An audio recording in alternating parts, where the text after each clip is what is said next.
Po sa ating lahat, ating kapatiran sa ibang bansa, at ganoon din po dito sa bayan ko ng San Mateo, at sa bayan po ng Alicia, sa Gethsemane Christian Baptist Mission. Ay, salamat sa Diyos na kayo po ay nandito ngayon.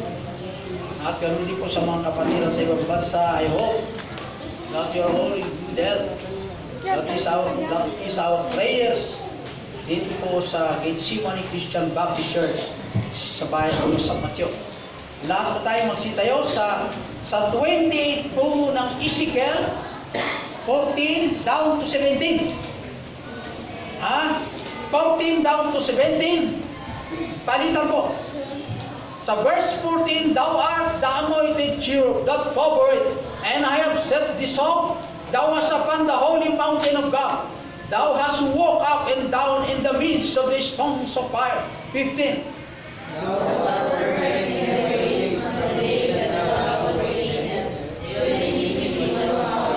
By the multitude of thy merchandise, they have filled the midst of thee with violence, and thou hast sinned. Therefore I will cast thee as profane out of the mountain of God, and I will destroy thee, O covering cherub, from the midst of the stones of fire. 17. Thy heart was lifted up because of thy iniquity. Thou hast corrupted thy son by reason of thy rightness. I will cast thee to the ground. I will lay thee before kings, that they may behold thee. Last verse 19. Go. All they that know thee among the people shall be astonished at thee. Thou shalt be a terror, and never shalt thou be anymore, O God Almighty. Agyaman kami, Apo, isaon, nabasa mo. Agyaman kami, O Diyos, tinapatikunay, ngayon ka, panampalagip ka na kami, babae ka, dagiti isaon, o ako. Dawatin mi nga rod, O Diyos, na pakawanan, dagiti nagkurangan mi, nga dalusan na kami gumahapo, kadagiti nagbasbasulan mi, iti panagpanpanunot mi. Kapay iti heart, ken dagiti baddeg, ti sa kami, dagiti amin at dakada kami, O Apo, linisin niyo po kami. Dalain ko yung kaawaan mo, Ama, na magamit pa kami sa iyong ministeryo, na ang aming buhay na hiniram ay may siwalat naman ng iyong Ebanghelyo, na ikaw ang makita sa buhay, yung pong tinubos. Dalain ko, Diyos, na buksan mong puso makikinig. Ang mga kapatiran sa ibang bansa, ay pwedeng Father, nawa sila ay laging mainit sa larangan ng paglilingkod. Ganon din po dito sa Pilipinas. Dalain ko, Diyos, ang aming bansa, na si Presidenta Duterte, ganoon din po sa lahat ng pinakamabang elected official of the land, ay pwedeng Father, nawa makarating sa kanilang Ebanghelyo. Ay posible sa amin, O Diyos, ang dalawang Ebanghelyo sa kanila. It is all by thy mercy, grace, at kaluban, Mama, ng iyong Ebanghelyo makarating sa kanila, magkaroon kaligtasan sa aming mga pinuno. Dalain ko rin na bawat isa, higit sa lahat, na kami po magtungay Spirit, help thy servant, Father, ay may mga nothing. I can do nothing at all to speak out thy word without thy presence. I need thy power, Father, in Jesus Christ, I pray. Amen. Lahat po magsiupo.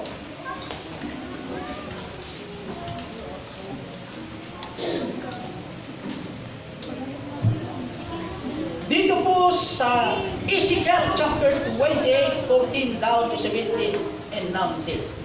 The title of this message, of this text, Thou art the anointed. Sa verse 14. Anointed. Alam ko yung anointed. Mayroon tayong tatlong pangalan or titles, titulo nga na ipanagan kini Lucifer. Okay? Mayroon pong tatlo, lagi natin pinag-uusapan na si Satan ay nagmula sa pangalang Anghel, na si Satanas po ay nagapoy tinagan nga Lucifer. Talong anghel di nga ito nga datibay ko nga nakakabit. Si Lucifer, si Gabriel, at saka si Michael.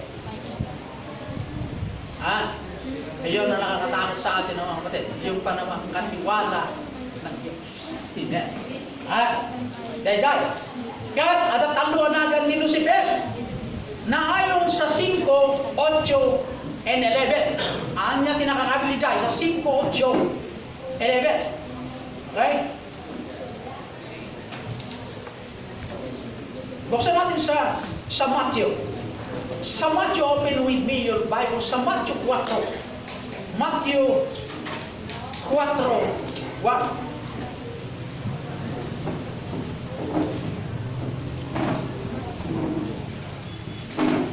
Sa verse 5. Then the devil taketh him up into the holy city and set him on pinnacles of the temple. Isu da ito ni Satan. Tani gamin Satan, gusto niya pong tuksuhin si Jesus Christ at dinala ko sa mataas na gusali. Sa verse 5, nabanggit po yung devil. Okay? Devil, as ganun din po sa 8. Again, the devil take him up into an exceeding high mountain and showing him all the kingdoms of the world and the glory of them. So, dahil tinagan ni Lucifer, Satan. Okay? At saka sa 11, binanggit din, then the devil leaveth him. Kaya tinagan ni Lucifer, the devil. Pangalawa sa verse 3. And when the tempter came to him and said, If thou be the Son of God, command that these stones be made bread. The tempter, dagyan managsulisog, iso da ito'y devil, nagan nakit managsulisog. The tempter, na ayon sa Matthew 4:1. Okay? The tempter, at saka sa verse 3. At ang pangatlo, ang pangalan pong title ni Lucifer sa verse 10 ng the same book, the same chapter. Then said Jesus unto him, Get thee hence, Satan, for it is written, Thou shalt worship the Lord thy God, in him only shalt serve. So, napangalanan dutlayan ni Lucifer, it is Satan. So, tatlo tinagan na. Devil, the tempter, and Satan. So nga, talong title ni Satan. Ay, talo ay ni Lucifer. At kaming talumad na sinirisog ni Satan ni Lord Jesus Christ. 3 beses. Ginamit ang devil, ginamit ang tempter, ginamit ang Satan. Magaling. Kung saan sa politician, kung si Jaya at tartarayang na mayo, tibutusan na ni sa baling na mayo. Ay, ibaw mo sa baling ng rupa. Ikaw nga, Brad, punta ka doon. Yan.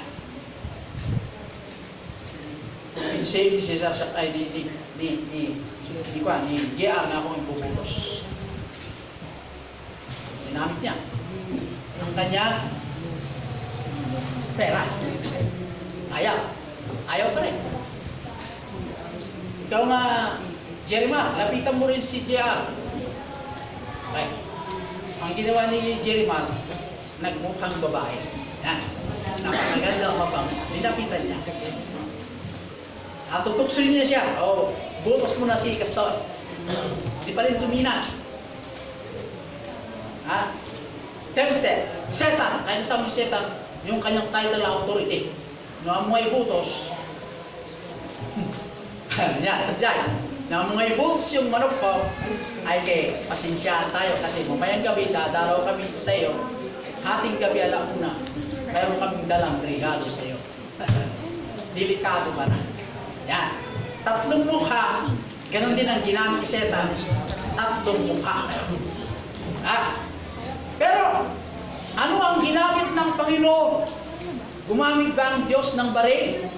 Gumamit ba ang Diyos ng kapangyarihan? Hindi. Ginamit niya ang salita. As it is written. Yan. Kasadaan na isurat o si Satan na yun. Ginamitan siya po ng biblical. Tani Satan gumamit din ng Bible. Diba? Nakasurat. Yan. Ni Jesus Christ gumamit din ng Bible. Kanahan tayo, as it is written, he used the Bible. Sinumbatan na ni Satan. Dawas, ni Satan may sagaming napintas na lalaki. So nga, di ako nada nga Satan, hanggang di ako nada nga may isa nga kaya masaw, di layo, di nga nasara na kasi di mo parang pangbubutan tubig. Yung saan dragon na nasara na yung kabuting na dragon. Ni setan na amo tirupan. Kasi dyan. Nagkamali kayo, bayo ni setan kayo. Ni setan, ada ipos na. Kung kunayan tayo yung tubig, ano yan? Para may describe lang yung tubig, kabuting gaya ni setan. Yung the Bible, disagree dyan. Ni setan, magandang lalaki. Yan. Magandang lalaki. Sa pananalita, alam mo, kailangan ng babae, maganda namang magsalita ka ng maganda. Hello, good morning. Di ba ganyan? Pagandahin mong boses ng lalaki. Pag nakirinig yung babae, magandang boses ng lalaki niya. Sino kaya? Boses lang. Ha? Yun po ay ginamit ni setan din. Ha? Na panumukso. Pero, ginamitan ni Jesus Christ ang salita ng Diyos. Ha? Bakit? Satan, ang sayo ko ng Bible sa verse 15, Thou was perfect in thy ways, from the day that thou was created, then iniquity was found in thee. Thou was perfect in thy ways. Perfect. Paano sabihin, paano yung si Lucifer? Maganda. Kung yung inaidolo yung artista ng mga gagandang lalaki, wala akong sinabi yan. Yung mga lalaki yan tatandali ng suka. Ito si Lucifer, tingnan mo. Thou was perfect in thy ways from the day thou was created. Iti ang daw wilusyon ko nga naaramid ka, ingana, iti mabirukan din ka, iti basok.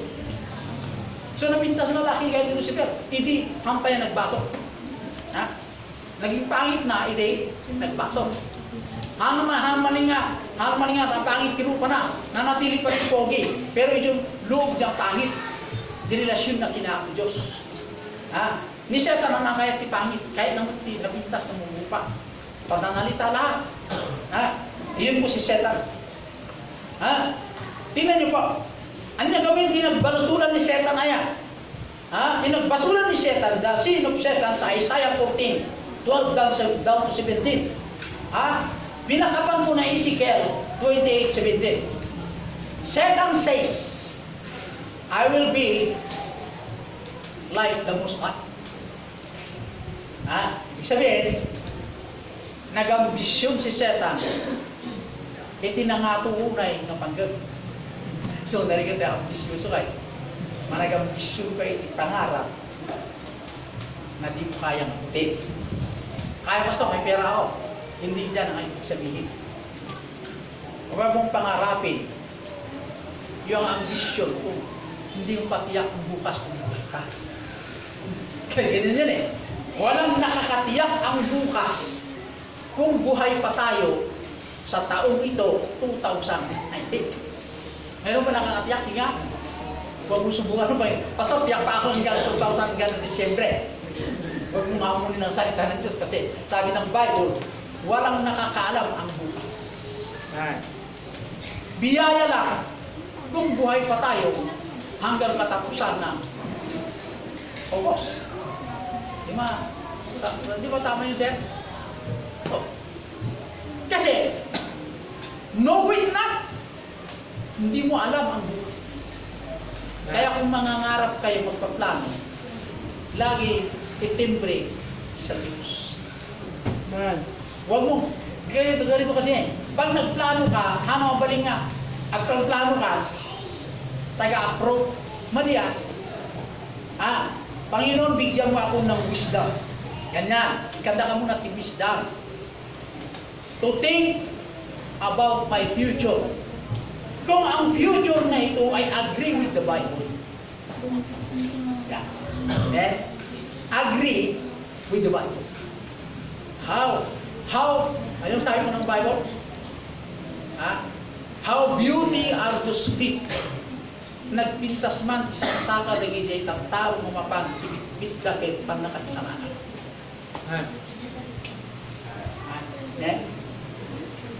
Alam niyo kapatid, tabagay, tag-ispila gamin ti abukasya, may doktor. Kumasit para kita ti karubang gamitan. Bitbit mo ni libro. At ispila kay ti sikat na Ateneo kasi San Beda College. Ayan. The College of Law or the San Tomas. Nursing of Doctorate. Very proud ka. Kasi kinikilala ka ng mga tao na mataas ang iyong kaisipan. Mataas na ambisyon. Wala nang problema dyan eh. Ang problema dyan, ngayon tayo po ay anak ng Diyos. Tiyak mo ba ang bukas? Yan ang tanong eh. Tiyak mo ba ang bukas? Tanong, kung tiyak mo ang bukas, pwede mong pangunahan ng Diyos na, Panginoon, pwede ako magplano. Kasi bukas buhay pa ako. Tingnan nyo, pag nandun ka kasi sa taas, makakalimot ka sa maliliit. Ayaw mong makipag-usap yung walang alam. Sinabi ko naman sa inyo eh. Yung experience ko lang ha. Makitungtong ka ng tao, kaya makatungtong din yung judge, fiscal, congressman, governor niyo. Bakit? Ay, yung dissenting tao ko sa may, dissenting ka rin. Di ba ganun? Katungtong mo lang yung tao nga pobre. No! Kasinsin mo. Diyan, pinsan mo. Katungtong mo lang, di ba nang awan nadal na mataporta na. O awan nadal na kasabak na. Agsaw ang kwarta. Sayang tilaway mo. Kaya, nawan ti baga na, kumano ka na. I have something business outside, I'm sorry. Wala na di ba na, ay di ba doon. Ore ako mong kahit parang napatugay. Apay, walang kwenta mag-iusap sa'yo, walang pakinabang. Kahit sa pera, wala ka.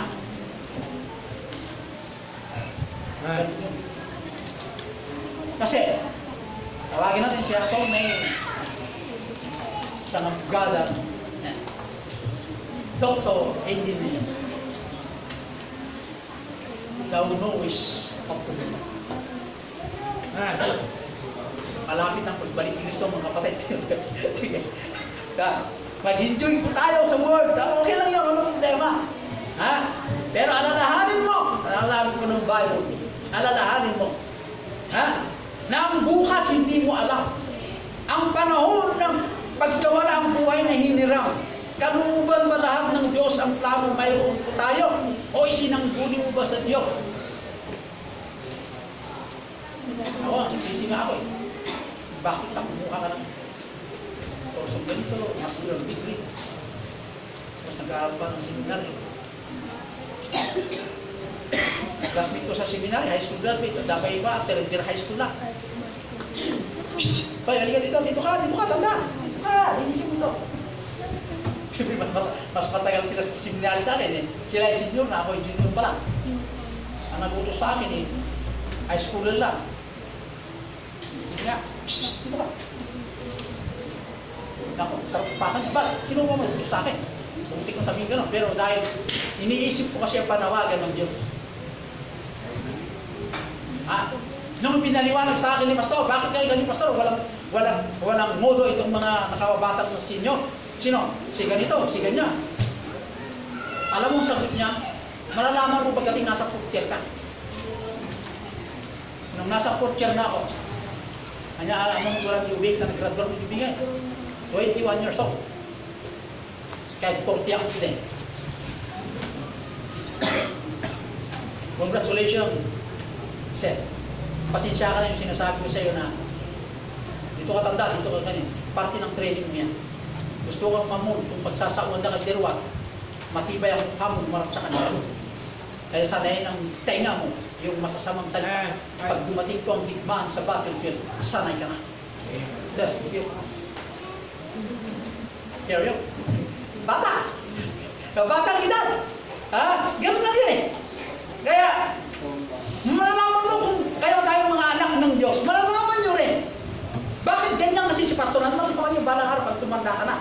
Sana hindi pa kami mawala. Kasi hindi natin alam ang bukas. Alam niyo po ang trabaho ni Satan? Dahil po sa pride ni Satan, nagkasala. Pride and reason. Because I will be like the Most High. Nag-ambisyon sa pinakamataas na pangarap na gustong pumantay sa Diyos na nasa Kanya. Hindi pwede dalawang Diyos sa langit. Hindi pwede. Kaya nagkaroon ng digmaan sa langit, natalo si Lucifer. Saan bumagsak si Lucifer? Nagpaalam si Lucifer. Hinahanap ko yung Bible sa yung naghanap si Lucifer na nag-request din sa Panginoon eh. Saan ako pupunta, Panginoon? Kasi walang pupunta eh. Sa lupa, pinilikhan ng Diyos. Sa karagatan, nilikhan ng Diyos. Isang pupunta. Sige nga, isang pupunta. Isipin sa impyerno. Dahil sa plano ng Diyos, sige, I let you to be in the garden today. Kaya, Ephesians 2 sa dinuwag, kaya ni Satan doon, adalan niya impyerno. Wala si Satan sa impyerno. Nasa lupa pa rin, si Lucifer. The prince of the power of the air, Ephesians 2:2. So ni Satan, nagdapay lahat, iti angin. Kapangyarihan. Iti rabaw ti daga. Ni Satan can appear to accuse the believers, Revelation 12 verse 10. Ni Satan, agpakpakita, agsinsinarap da kinaako Diyos iti first heaven, that is the clouds. Hana kaya ni Lucifer na pumasok, third heaven. Dito yung clouds. Apay, ni Satan, malayo ni Satan nga rin. Napanak ni church, yung Gitsimani Christian Baptist Church, sabi ni Satan, sampot. Nakita, di may sa amin bro, nagpipris si Pastor makatulong. Kaya, kubuang na dyan, nana, ni Satan. Amen. So, naapit ka ni Pastor na lang, agree kayo! Hoy! Makinig ka! Yan. So, ni Satan, nalayin mo eh. Lahat na demonyo, pagbitinan ng yung mata. So, lumagsin yung mata, kung isang kayo, magpapulo eh. Kasi kaya eh. Kasi nagbibitinan na yung mata na, ay, ikit yung mata. Yes, sumarunong. Yeah. Hoy! Makinig ka! Na, madi nakikinig yung tao. Kasi, nailumas ito na. Ganyan. Nurinig mo. Nya, ayuta ka teacher. Ayun. Ayan. Magbaybayad ka ito, nag-ayod kayo di balay. Sige rin ka dyan. Siya. So, nalayung talaga ni Lucifer. Kung karunungan lang, matalino si Lucifer. Mas matalino kaysa sa tao. Tingnan nyo. Accusing the believers. Tingnan nyo po, sa 1 Peter 5:8, Job 1:7, ni Satan, magmag na, tirabaw tidaga. Apay nga magmag na, bilbilok manitin na, awisin ni Jai, ulukto na impyerno. Hindi mo tibalay na. So, ni Lucifer, ikaw awis mo tikadawa na mapanti ako yung impyerno. Babae, ti panangusar na, ti material nga bagay. Anyang material? Ada ka nga arak, ada ka sigarilyo, ada ka nga droga. Di remedyo ni Satan, dadailin na tabagin ka mga bunga. Dadailin na tayo tabagin. Satan is alive in many areas. Satan is not yet there in hell. Ni Satan, awang i-impyerno. Ada dito eh. Teka. So ano na tayo ni Angkel? Pwede na nakita niya ang tipo na. Sige. Pag nasentensyahan, dinatay, no na nisalakan, impyerno na sado na, sentensyado. Pag langit, sentensyado nga langit. Apit, nagpapakita ni Angkel ko na, ni Satan dayday. Padya kayo ka niya, kasi gawin. Sa dani Angkel dyan. Awani. So tama ka, mali ang Bible ngayon. Kasya. So nga, ito muna nga puntos. O muna nga puntos. Chapter 13. Iti Matthew chapter 13 verse 38. So nga hindi maniniwala ti aswang tapos kada pa. Ewan ko na sa inyo kung saan nyo ba nakuha yan. 38. Matthew 13 38. The field is the world. The good seed are the children of the kingdom, but the tares are the children of the wicked one. Satan's working among them say, ni Satanas ang trabaho kadagibiyag dagjampay na isalakan. Iso nga ni Satan, kumay tidaga, dahil kuma-feed ni Satan dahil tidaga. Iso nga ni Satan, nga damangga, at dapat buok. Siya. So ano, ang mula ka iti natin, at darungo. Di kaya nasawang tiro, hanga agagrigin mula. Makibiningay sa sustansya, di kan kanong di kaya mga mula ka taro, kamatis, at darungo plata. No apay nga hamoy mula tiro, is tagtulog, di mula, so patay. Kasi ilugar niya, niya ako Diyos. Niya ako Diyos. Aging mulmula niya ako Diyos na adong pa'y kumati membro ang may salakan. Tayo di impyerno, hindi mo biro-biro ang apoy na impyerno. Pero namamatay naman yung active, nabubuhay yung inactive. Tingnan mo sa kalsada. Maraming lumalakad na saksi ni Jehovah. Saksi ni Jehovah. Saan sila pupunta? Sa kalsada. Samantalang iba, lumakad, wala pang Bible. Hindi saksi ni Jehovah, may portfolio. Diba? Hindi ko maintindihan itong mga anak ng Diyos. Itong mga nag-aaral na secular mas mayabang pa sila magbitbit ng libro. Engineering, ibitbit niya yung measurement. Di ba gano'n? Yung mga abogado, nagiging ng portfolio. Mga doktor, ganun din. Very proud naman sila. Samantalang ikaw, dala-dala mo ng eternal life sa mga tao na hinihiya ka. Itong mga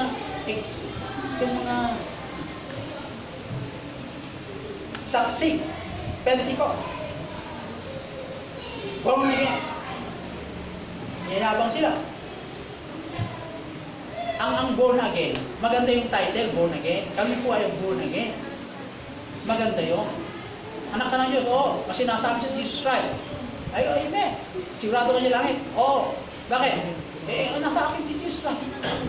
Paano nakapatay ka ng tao? Nakapatay? Ay, hindi na. Kasi nakapatay ka. Sabi mo. Nakapatay lang hindi na anak. Kasi hindi pwede magawa ng anak ng Kristiyanya.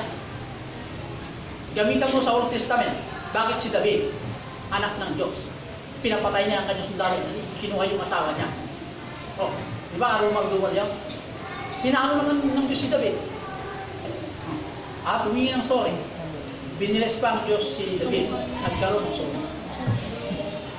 Yung pong curse turn to blessing. Kaya nga, Satan working among the unsaved.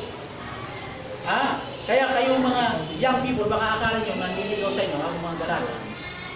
Ang manliligaw, maamong mukha. Kung sabihin na, magandang mukha, maamo. Hindi mo alam kung si Lucifer yan, hindi. Bakit? Sisirahay ka lang si Lucifer pag hindi pa kapwa pananampalataya ng hindi, yung yabang naman yan, hindi ko pa. Ikaw anak ng Diyos, ako sinakot mo pa. Gusto mo ang problema? Sigurado darating ang problema sa inyo kung ganyan ang pipiliin nyo. Kung manliligaw lang ang pangarap mo, ang daming mga gentleman ng mga baptist. Walang asal, sabi niya, puro mga asungot ang mukha. Di pa nalangin mo, puro yung asungot ng mukha ni Brother Jia ay magiging anghel sa'yo. Pwede naman yan Kung hindi mo asungot, ay ang sabi ng Bible, wala namang asungot sa mukha mga anak ng Diyos. Pero sa paningin mo lang, kasi gagamitin mo mata mo may diferensya, sasabihin mo, asungot siya. Hindi pwede mo lang ganyan. Pag mamili kayo, heart side, hindi. Yung kanyang heart ay mayroon siyang Jesus Christ. Ay kung walang Jesus Christ siya, pwede kayo pagpalit pag ikaw kumang na. Bakit walang Jesus Christ yan? Pag may Jesus Christ, hindi kayo pagpalit. Bakit basta marami yung mga baptist kaya niniwanan kanilang asawa baptist pa yun. Ay, nagdagdag lang yun, hindi niniwanan yung na, dinagdagan na. Kasi yung original ay irresponsable yung original na yun. Kaya itong mga original dapat responsable. Amen? Pag ako magsususay na ako, yung lang. Kagaganyan sarili mo, uwi ka na sa langit. Sa tears. 2 Corinthians, the major work of the lost, Satan major work among the lost, is to blind the mind of them that believe not. 2 Corinthians 4:4. Ang major work ni Satan sa mga unsaved is to blind the mind. I-blind, bulagin mo ang mga kaisipan ng mga unsaved. Okay, pangalawang puntos. 1 John 4:4. Sa letter B, Satan working among real Christians. Di trabaho ni Satan kada niya Kristiyano ay, ano, 1 Thessalonica 3:5, still labor me. Alam mo yung nakalagay doon po daw? Tingnan nyo. Ang sabi po ng Apostol Pablo, yung gusto kong gawin, hindi ko nagagawa. Yung ayaw kong gawin, yun po ang aking nagagawa. Yun po ay yung will of the flesh. Remember that? Kaya nagtatrabaho ni Satan by using his merchandise. Ano yung merchandise? Yung gusto ng katawang ito, yun po ang gagamitin ni Satan. Ano ba yung gusto ng katawan niya? Yun po ang ipaligaw sa iyo sa magitan ng paningin ng mata. Kung ito si Maria, pumunta sa iyo, ayaw mo. Nandito si Juana, ayaw mo. Nandito si Perla, ayaw mo. Maraming pakita sa iyo. Hanggat hindi ka matusok. Kung ayaw mo lang dyan, ang ganda the beauty, pera naman. Tubating yung pera, 1,000. Ito naman 2,000, 5,000 to 10,000. Hindi ka pa matinag. 50,000. Ayaw ko lang. Alam mo ni Satan saan ka weakness, saan ka mahina. Kung wala kang pera, ito pera kailangan niya. Kung walang asawa yan, hindi yan ang asawa. Satan, hindi! Satan po ay igawgawin ng kayo pa ni kapilya. Bakit? Maraming paraan ni Satan bakit na igawin na kayo kapilyang mapa. Hana kayo ni Satan nagdingit kayo dyan. Yung naman kayo kapilya, siguro pa lang nagdidimonyo ito ni Satan. Huwag kang mag-alala, Panginoong Satan.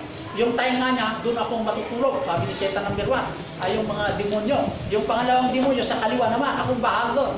Kaya pag yung tao hindi nakikinig, yung isip niya, ililigaw ko naman doon sa labas. Anong pagkain mo umaya, bukas ka na. Kaya ang mga Kristiyano, bago pumunta dito, manalangin. Amen. Iyan ang solusyon niya. Pumunta ka, akala mo, nasa sir, hindi ka pa nanalangin.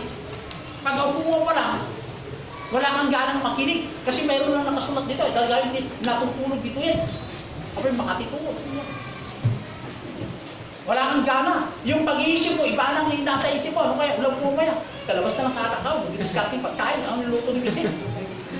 Ganyan. Discouragement nang galing kay Satan. Kaya, I challenge you members. Bago kayo pumunta sa church, dapat kayo nagkararag kayo ba? Amen. Hindi kayo sulti nagkararag. Baka di kayo nagkararag.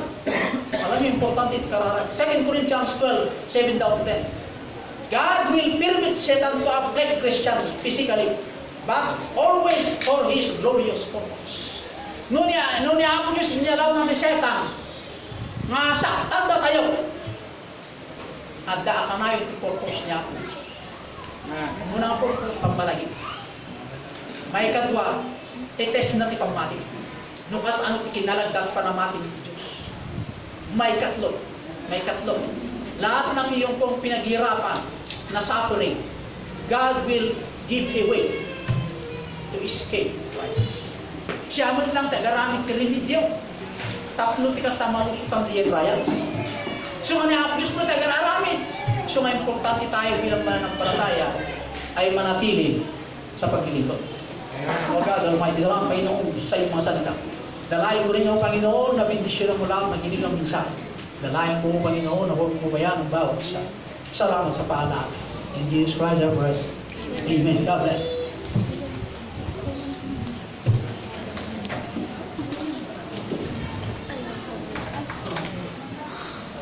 Lahat tayo magsitayo.